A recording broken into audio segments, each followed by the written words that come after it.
आता बघूयात पुणे जिल्ह्यातल्या टॉप 9 बातम्या। पुणे जिल्ह्यातून एकूण 12 उमेदवारांचे अर्ज छाननीत बाद तर एकूण 42 उमेदवारांचे अर्ज वैध ठरले। पिंपरी चिंचवड शहरात 66 ठिकाणी सभा घेता येणार, सभेसाठी अर्ज करणे बंधनकारक, महापालिकेकडून सभांसाठी मैदान निश्चित। पुणे विमानतळावरून दिल्लीला जाणाऱ्या प्रवाशांमध्ये वाढ, पुण्यातून दिल्लीसाठी रोज 24 उड्डाणं, पुणे दिल्ली ठरत आहे सर्वात व्यस्त हवाई मार्ग। पिंपरी चिंचवडमध्ये नदी प्रदूषण करणाऱ्या 4 वाहनांवर महापालिकेची कारवाई, थेरगाव किवळे भागात नदीच्या कडेला राडारोडा टाकल्यानं ट्रक डंपरवर 1 लाखांचा दंड।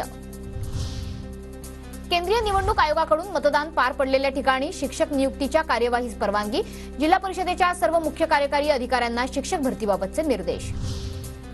पुण्याच्या राजगडमध्ये सुनेत्रा पवारांच्या प्रचारार्थ बूथ कमिटीची बैठक, जबाबदाऱ्या समजून घेऊन कामं करा, बैठकीत सुनील शेळके यांच्या कार्यकर्त्यांना सूचना। पुण्याच्या शिरूरमधील पूर्व भागात वादळी वाऱ्यासह अवकाळी पावसाची हजेरी, पिकांचं नुकसान, शेतकरी पुन्हा एकदा चिंतेत। पुण्याच्या राजगड तालुक्यातील कोळवडी गावात काळूबाई देवीच्या यात्रेनिमित्त कुस्ती स्पर्धेचं आयोजन, 100हून अधिक पैलवानांचा स्पर्धेत सहभाग, कुस्त्या पाहण्यासाठी चाहत्यांची मोठी गर्दी।